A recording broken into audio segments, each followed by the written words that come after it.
Sveikos, mano mielos žuvys.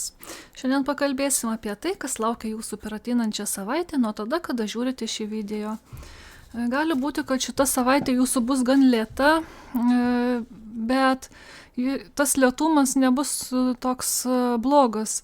Dėl to, kad jis bus skirtas tam, kad išsiaiškintumėte kažkokius senus klausimus.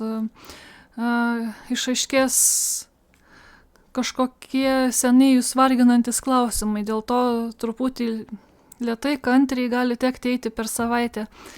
Tai va, tai tokia pasiekmė bus, kad išaiškės klausimai. Va. O šiaip tai energijos jums tikrai nestiks, būsite entuziastingi ir su ugnele viską darysite per šią savaitę. Tik tiek, kad gan lėtai slenka ta savaitė. Nu, pasižiūrėsim, ką dar kortos pasakys apie jūsų savaitę. Ką reikia žuvim žinoti.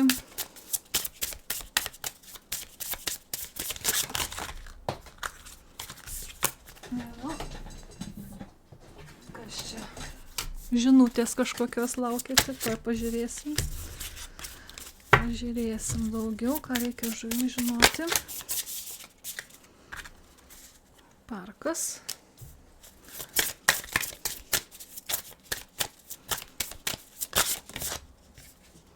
Laiškas.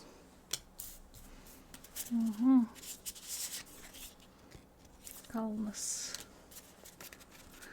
Kalnas.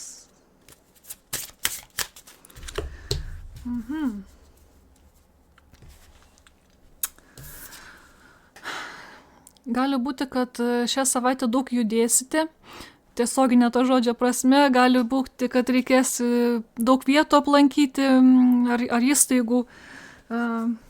Apie įstaigas man kalba ir parkas, vieša vieta. Gali būti, kad daug kur apeiti reikės ar apvažiuoti. Gali būti, kad tvarkysite reikalus susijusius su viešaisiais ryšiais kažkokius. Arba sodinsite, pirksite medelius. Gali ir tai būti. Va. Arba miško klausimais, žemės klausimais gali būti. Gali būti, kad gausite kažkokią žinią galiausiai savaitės gale. Kaip ir minėjau, išaiškės jums tie klausimai seniai užvilkinti. Tai į savaitės pabaigą išaiškės viskas. Būsite nugriovę kalnus ilgiausius, didžiausius, žodžiu, kažkokios žinios, kurioms gauti daug reikėjo laiko ir pastangų įdėti. Apie kažkokius jūsų įveiktus sunkumus ateis atsakymas. Va. Gerai, pasižiūrėkim, kas toliau.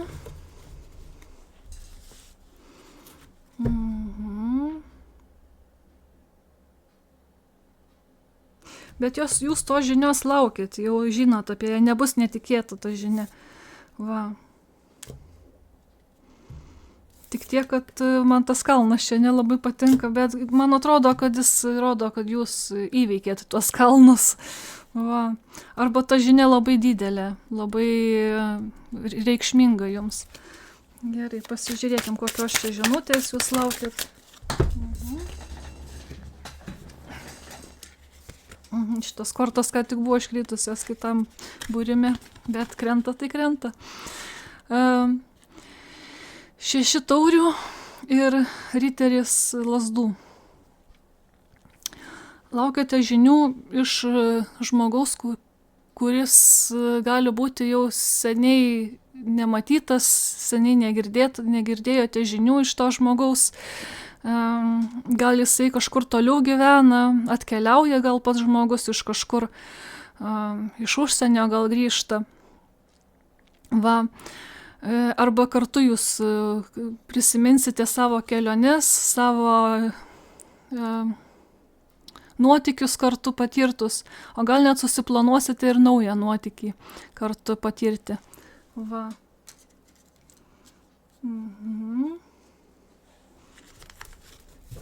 Gerai.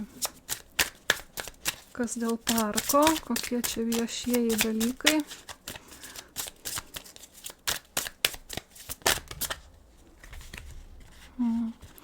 teisingumas ir karalius taurių. Nu, gali, žinokit, ir teisminiai dalykai čia vykti. Vieši valdiškos įstaigos. Bet čia ne teismo korto teisingumo, tai bus, gali būti tiesiog oficialūs dokumentai, nebūtinai teismas. Va. Ir jausitės, bet kaip čia pasakyti, tie visi vieši dalykai, kuriuos čia dabar tvarkotės, bus balanse, jūs nebus, kad nukentėjo, nes matau čia du balanso elementus, nes karalius taurių turi gerą balansą tarp širdies ir proto, yra įžvalgus ir teisingumo korto irgi, svarstyklės tos teisingumo balanse. Tai, žodžiu, viskas išsispręs teisingai. Va. Nes teisingumas jums jūsų naudai. Pažiūrėkim.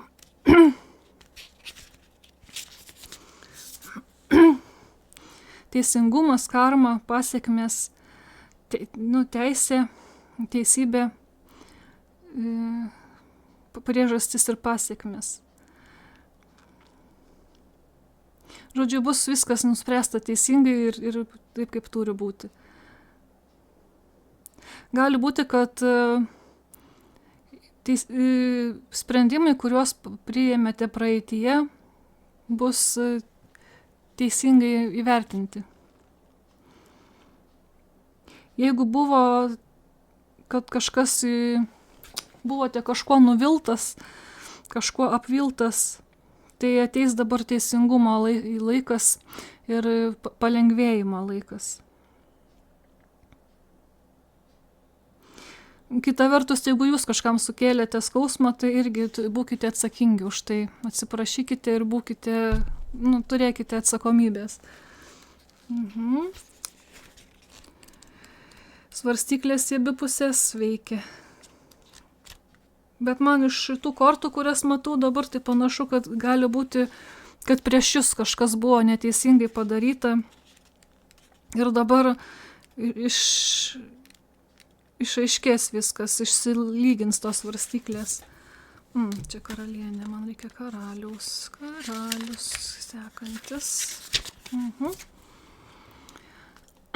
Išmintingas, diplomatiškas, turi gerą balansą.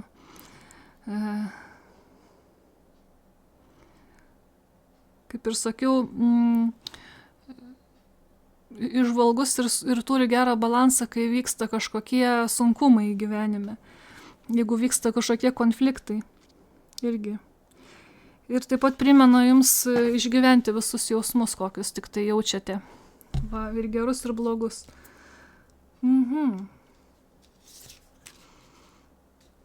Tai, žodžiu, teisingumas ateina į jūsų pusę. Va. Gerai, ir pažiūrėkim rezultatas, koks bus. Per daug kortų.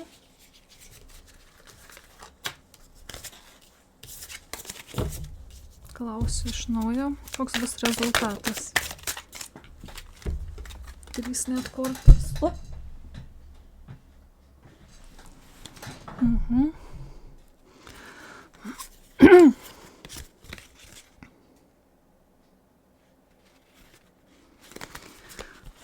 Trys kardų, karalienė kardų ir tūzas lazdų.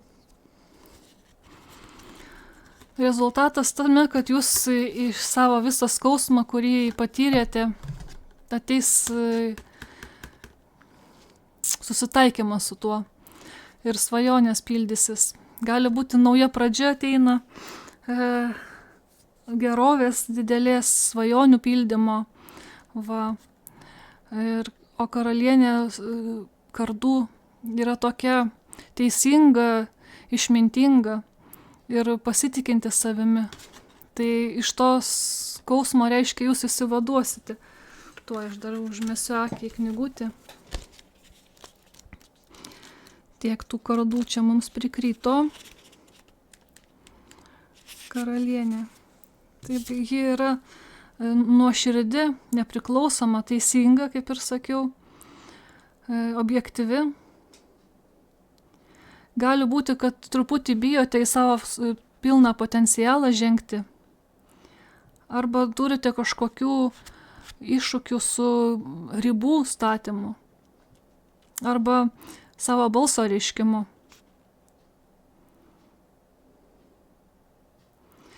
Tai jūsų aštrios mintys ir teisingumo jausmas jūs nuves į gerą poziciją.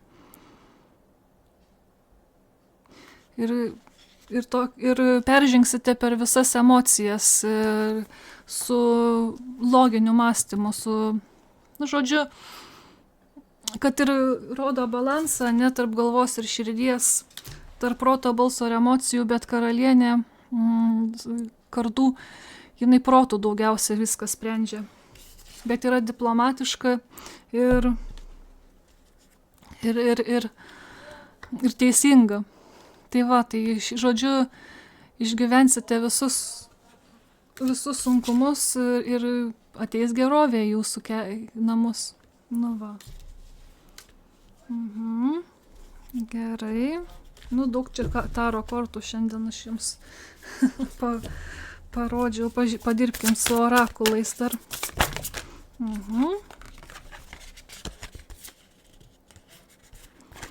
Prisitaikymas ir atsiskleidimas. Tai va, tai jums prie šitų kintančių aplinkybių, kurios dabar vyksta, reikės prisitaikyti, bet atsiskleis jums naujas kelias, šitoks parašyta nepažymėtas kelias. Atsiskleis kažkokios naujos galimybės, nauji keliai, kurių dar nežinote. Tai va, tik truputį teks prisitaikyti prie aplinkybių. Va. Ir šiaip bendrai paėmus paaiškės dalykai, kurie buvo neaiškus iki pačiol. Nu, ir prieš tai kalbėjau, aš jums sakiau, kad išaiškės neaiškumai visi. Va. Tai tik tai truputį to prisitaikymo gali tekti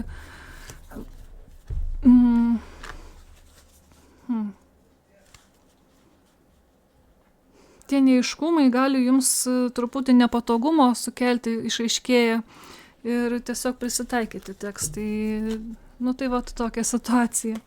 Gerai, pažiūrėkim, prie ko čia dar gali tekti taikytis. Ojojojoj, ne taip. Verčiasi pusė kaladės. Gerai, prie ko tai taikytis teks. Mintaka. Namų ilgesys, priklausimas, originalus šviesos darbininkai, šviesos kariai. Gali būti, kad ilgitės namų, ta prasme savo dvasios namų ilgitės. Gali būti, kad truputį trūksta jums paramos, ar jaučiatės vieniši, va, ir tada ilgitės kažko, ko nežinote, ko ilgitės. Nei tai namų, nei tai žmonių atrodo kažko tokio ilgitės. Tai va, tai čia ir tas ilgesys yra dvasinių namų. Tai va, ir tai tik tai primena šį kartą, kad mes čia žemėje esame svečiai, nors dabar žemėje mums yra namai. Bet vis tiek ilgimės mes tų namų. Va. Tai, pasižiūrėsiu dar, kodėl mes ilgimės namų.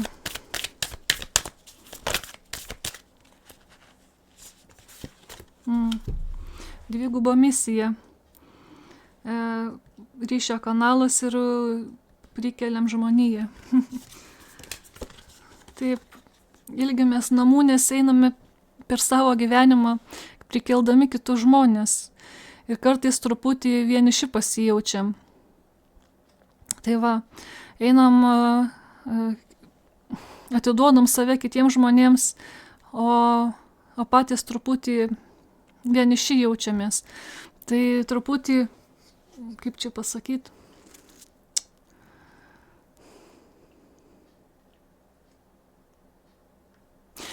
prisiminkit, kad ir tie žmonės, kuriuos jūs bandote pakelti, kuriuos įkvėpėte, jie irgi turi tą pačią misiją, irgi pakelti ir įkvėpti. Tai galite, naudodami savo balsą, naudodami savo mintis, galite kaip veidrodžiai iš jų pasiimti lygiai tą patį, ką atiduodate jiems. Įkvėpdami kitus, matydami, kad įkvėpėte kitus, patys daugiau įkvėpimo gauti, pavyzdžiui. Ir tada tos priklausimo jausmas atsiranda.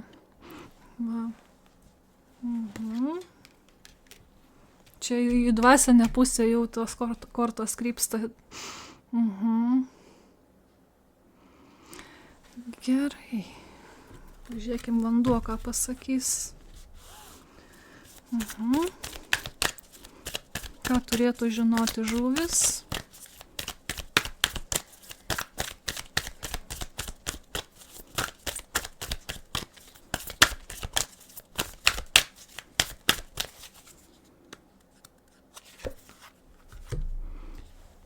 Švelni jėga, pastovumas, užsispyrimas, kantrybė, ilgas žaidimas. Tai jeigu jaučiatės truputį atitolę nuo žmonių, tai prisiminkite, kad gyvenimas ilgas. Mes truputį atitolstam, truputį priartėjam prie žmonių, gal ir stipriai priartėjam kitą kartą. Tai žmonės ateina ir išeina. Tai reikia tiesiog tos kantrybės ir nuolatinio savęs tobulinimo, susikaupimo ties tuo, ką darome. Va.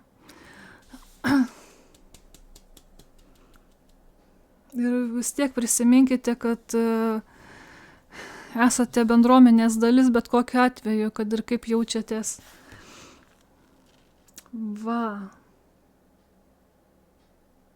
Labai man šitas korta kreipia dėmesį, kažkaip dar aš paskaitysiu ją.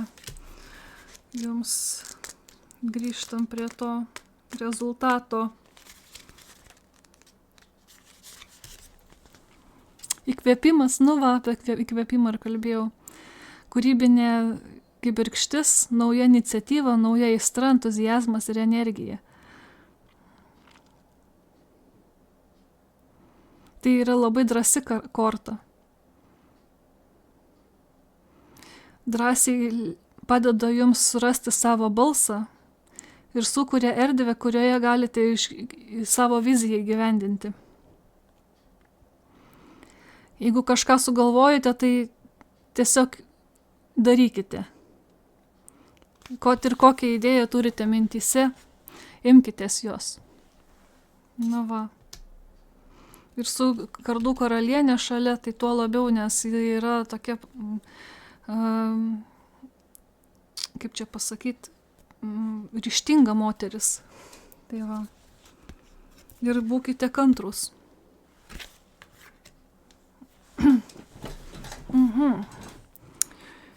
Gerai. Kam čia dar kantrybės gali reikėti?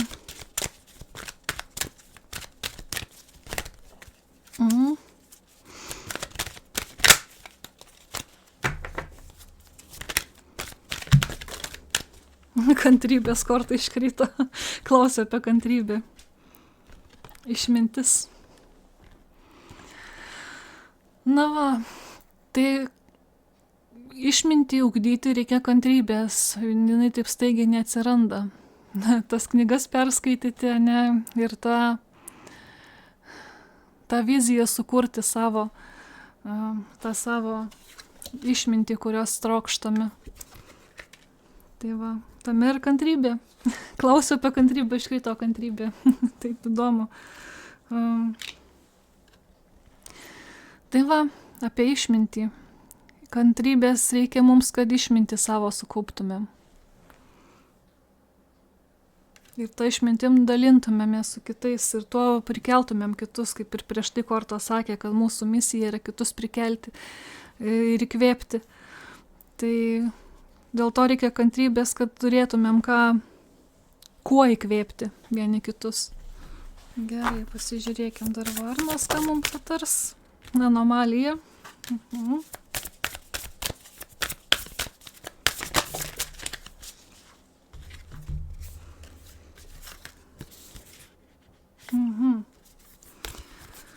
Atsparumas.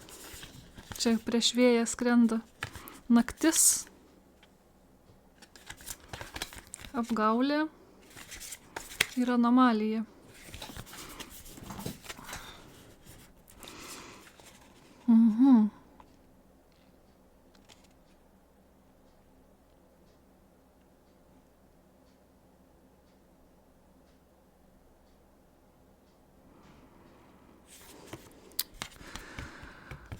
Gali būti, kad jūs labai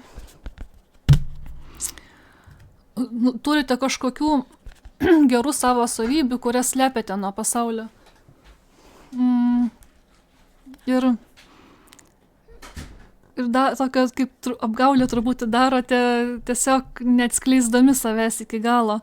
Va. Tai čia tokia apgaulė skirta tam, kad būtumėte atsparus. Čia dėl jūsų, kaip pasakyti, jūs einate per gyvenimo audras ir turite kažką saugoti. Tai kaip ta varna tą savo perliuką saugo, taip ir jūs slepiate truputį nuo kitų, ar savo kažkokius resursus, ar savybės savo, va, ar truputį pavydo vengiate žmonių, tai truputį stengiatės tyliai kažką daryti, dėl to, kad per gyvenimo audras ėjote ir pažįstate tą jausmą, kai viskas sugriūna. Va, kaip kokia anomalija. Dabar iš tos anomalijos gali būti, kad jūs įkvėpia naktis, žmonės naktį ilsisi ir gamta ilsisi, o jūs gali būti, kad jūs įkvėpia naktis. Taip pat naktis simbolizuoja ir ramybę, tokią nebūtinai grinai naktį šitą kortą, jėgų atgavimą. Ir jums gali būti truputį keista, man anomalijos šitą kortą visada asocijuojasi su tuo, kad jaučiamės ne savo kailį, truputį kitokie negu kiti, arba priimam sprendimus mums neįprastus. Va. Tai vietoj to, kad ilsėtume, mes dirbam arba atvirkščiai. Tai va, gali būti, kad jaučiamės truputį, va vėl apie tą priklausimą. Kurgi ta korta nebe... žodžiu, jau žino, ką turiu omeny. Apie tą priklausimą gali būti, kad jaučiatės kažkuo išskirtinis ir nepritampantis. Tai žinokite, jūsų yra tas perlas. Tas perlas jūs esate patys savęs. Tas savybės, kuriomis galbūt nepritampate, jūs prikeliate kitus. Va, nes žmonės traukia dalykai, kurių jie patys neturi. Tuos stebėti žmonės, kurie yra kitokie, mokytis iš jų. Tai va, gal ir mes jaučiamės kitokie, bet tuo savo kitoniškumu įkvepiam kitus. Va. Gerai, noriu patarimą dar. Pasižiūrėkim, kokį patarimą duoti žuvims.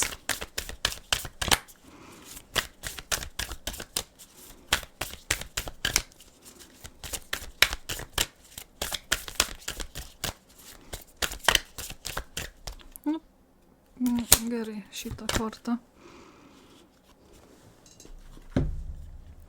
Portalas į pilnatvę.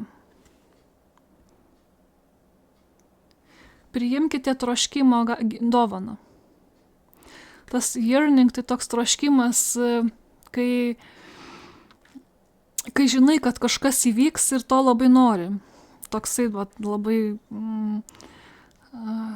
taip aš pavadinčiau šitą žodį. Tai jūs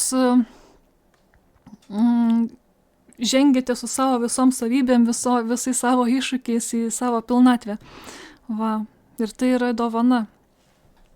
Yra dovana žinoti, ko nori, trokšti, turėti idėjų, troškimų. Va. Tai priimkite tą dovaną savo. Va. Gali būti, kad atsiras naujų troškimų pastaruoju metu. Po to, kai viskas įsispręs, per ką dabar čia einate. Ir sustovės viskas, atsiras naujų idėjų, naujų norų, naujų planų. Va. Ir gali būti tai su jūsų dvasiniu keliu susiję tie norai ir planai. Gal net į kažkokį dvasinį kelią eisite, kur žmonės prikelsit, padėsit jiems susitvarkyti su tuo, per ką patys perėjote. Va. Tai va, tai tokia žinutė, apibendrinimo nedarau, nes jau taip ilgas video. tai va, tai žodžiu, būkite tvirti, žinokite, ko norite, palaikykite balansą tarp galvos ir širdies, bet priimkite sprendimus su sveiku protu, su patikrinę faktus, va taip va geriau pasakysiu. Tai va, ir žinokite, kad priklausote kažkam, kažkur. Tai šeimai savo priklausote savo draugų ratui, niekada nesate vienas. Tai va. Na ir tiek, būkite laimingi, būkite mylimi, pasimatysime kitą kartą. Iki.